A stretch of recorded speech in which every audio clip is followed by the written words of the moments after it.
آقا این شروع خلومان چی آقای؟ اعتصاب رانندگانه برای کرایه. بله. میشه بفرمایید اینجا کجاست؟ اینجا بعد از فلکه دانشگاه به سمت تهران ماشینا اعتصاب کردن برای کرایهشون. روغن گرون شده، بیمه گرون شده، همه چیز گرون شده، استهلاک ماشینا هست. به خاطر همین بچه‌ها اعتصاب کردن و اینا همه بچه‌های اصفهان هستن که واقعا همت بخرجن و اومدن اینجا وایستادن که ان شاءالله کاربراشون بهتر بشه، کرایه‌شون خوب بشه.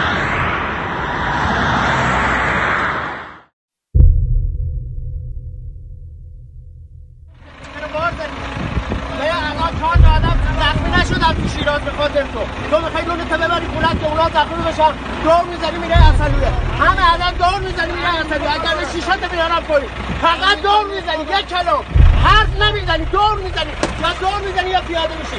ما کار میزنی تو اصلیه خاطر به خاطری که کرایه تو بره بالا. این بار مال کدام کاسکشه به تو اعلام کرده؟ مال همون اون بیناموس هم مال آمده میرم دارم میرم.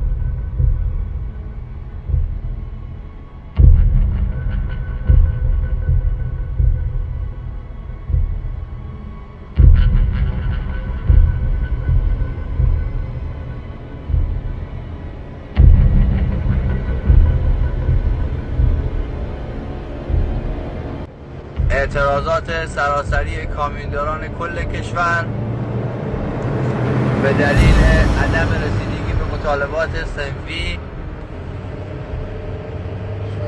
شهرستان گرمه خراسان شمالی.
تانجر حمل سوق با 4 تا 5 تا 6 تا 10 تا 20 تا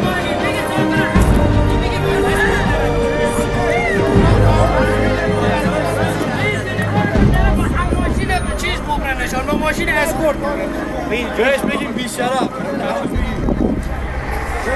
تو فو غیرته تو حالا خیلی آبادان کسکش اعتراض کانونداران گناوه.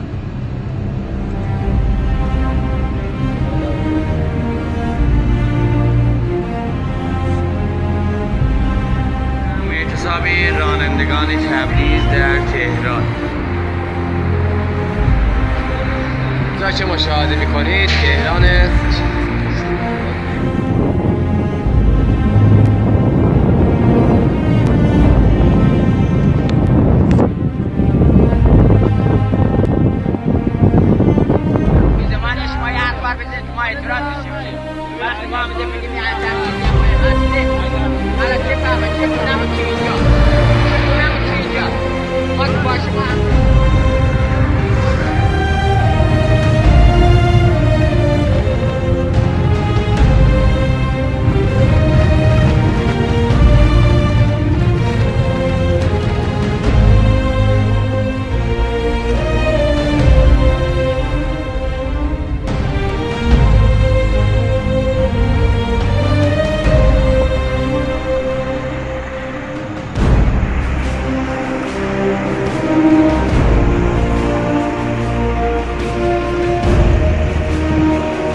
کامیونداران کمپرسوران شیراز اما ماشینا رو می‌بینید که کنار گرفتن به خاطر لوازم و لوازم گرون پلاستیک گرون اینجا گمرک بین‌المللی مهران، مرز مهران، عراق.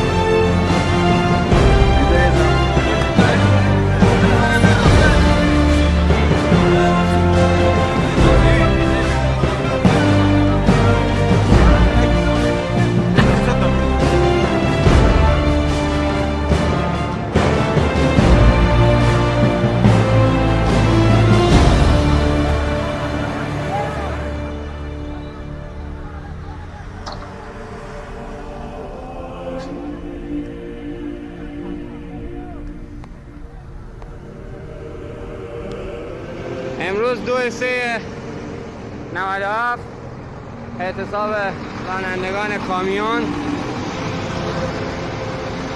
برای 3/3/97 ماموران نیرو انتظامی اومدن که کامیون‌ها رو بفرستن. رانندگان شهرستان دلیجان که به اعتصاب سراسری پیوستن امروز 5 خرداد شهرستان دلیجان.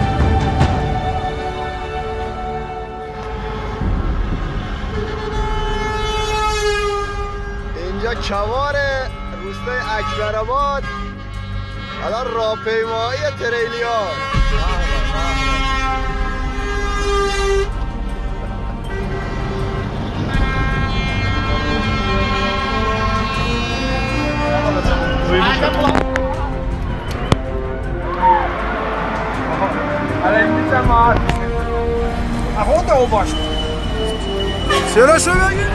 اعتصاب تانکرداران شمال خوزستان انبار اردیبهشت.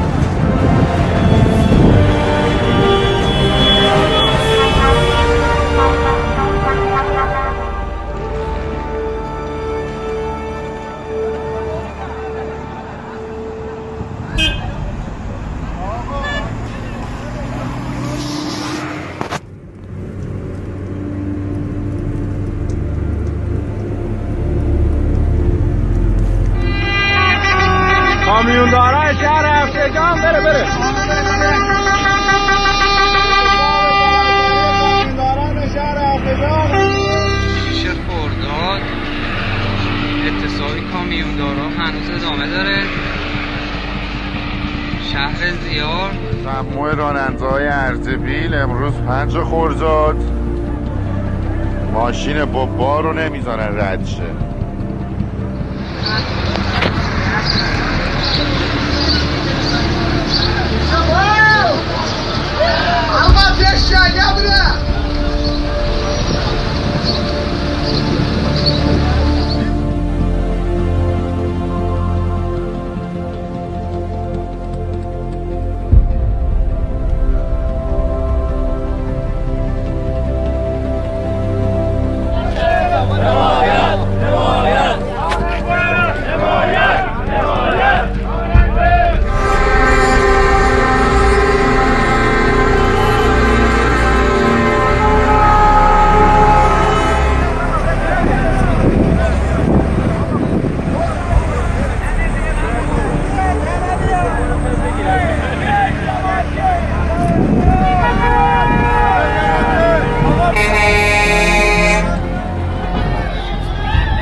استهلاک بالا. توجه نکردن مسئولین به راننده ها.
مسیر کلن بسته. ارسنجون از هیچ جای ایران تشریف نیاری.